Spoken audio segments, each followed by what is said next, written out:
तो आज बीजेपी का भाषा है पसमानदा मुसलमान। पासमानदा उसे कहते हैं जो पीछे छूटे हुए वर्ग, पीछे छूटे हुए। पासमानदा का मतलब होता है पीछे छूटे हुए, मतलब जिस वर्ग, वो वर्ग जो पीछे छूट गया है उस वर्ग को बीजेपी पासमानदा बोलती है। पासमानदा इसलिए बोलती है कि तुम पीछे छूट गए हो, तुमको आगे आना चाहिए। देखिए ये कितनी बड़ी साजिश है। आज तक बिहार की राजनीति और पूरे देश की राजनीति में बीजेपी ने कभी भी मुस्लिम विरोधी छवि को छुपाया नहीं, हमेशा मुसलमानों पे राजनीति किया और मुसलमानों पे राजनीति करके आज वो केंद्र में सरकार बना रखी है। अब कुछ लोग इसमें जो अभी विधानसभा का चुनाव होना है, इसमें बीजेपी अपने जहर को घोल करके फूट डालो और राज करो की नीति वो अपनाना चाहती है। बिहार में विधानसभा का चुनाव होने हैं और इस चुनाव में आप सबसे ज़्यादा किसी वर्ड को अगर रिपीट किया गया है बीजेपी की तरफ से, तो आप एक वर्ड को सुने होंगे, सबसे ज़्यादा रिपीटेशन वाला वर्ड है ये, पासमानदा मुसलमान। आखिरकार बिहार की राजनीति में मुसलमानों के प्रति इतना सजग बीजेपी कब से बन गया? आज तक पूरे भारत में कभी भी मुसलमानों के प्रति बीजेपी ने नफरत के अलावा मोहब्बत की बातें नहीं की और नफरत विरोधी छवि को कभी छुपाने का प्रयास नहीं किया।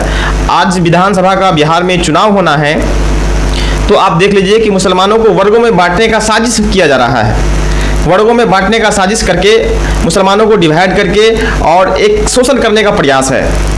आप देखिए, आप समझने का प्रयास कीजिए और इस वीडियो को शेयर कीजिए, उन लोगों तक शेयर कीजिए जो इस चीज़ को नहीं समझते हैं। इस चीज़ को नहीं समझते हैं कि बिहार की राजनीति में आपको समझना जरूरी है कि आपको वर्गों में बांटा जा रहा है। अगर आप आज वर्गों में बंट गए तो कल आप फिर उसी तरह रहेंगे। जिस हिसाब की पहले जो स्थिति आपका रहा है उस हिसाब का आज भी है और आगे भी रहेगा। आज आपको मुत्तहिद होकर एक जगह वोट करना है और वोट करके बिहार की राजनीति में अपनी, आज आपके पास एक मौका है मेरे भाई।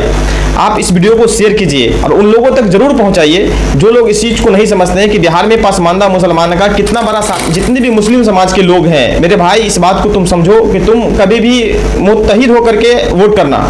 हमेशा अगर तुम मुत्तहिद होकर के अगर किसी एक पार्टी को वोट करो, मेरा ये मंशा नहीं है। मेरा कहने का मतलब है कि बीजेपी का ये चाल है, ये एक साजिश है जिससे बिहार के मुसलमानों को वर्गों में बांट करके उस पर शासन करने का अधिकार है। जब तुम छिटफुट हो जाओगे, जब तुम वर्गों में बांट दिए जाओगे तो तुम्हारी ताकत खो दोगे, तुम अपनी ताकत को खो दोगे। जब तुम्हारी ताकत खो जाएगी तो तुम्हारा आज जो बच्चा जिस हालात में है वो हालात में कल भी रहेगा और आने वाले कल भी रहेगा, वैसा ही रहेगा। इसलिए आज तुमको मुत्तहिद होकर के 2025 में वोट करना है और अपनी ताकत के साथ साथ आप अपने बच्चों के लिए वोट कीजिए, आप आने वाले नस्लों के लिए वोट कीजिए, जिससे आपका नस्ल आगे बढ़े और एक शिक्षित हो।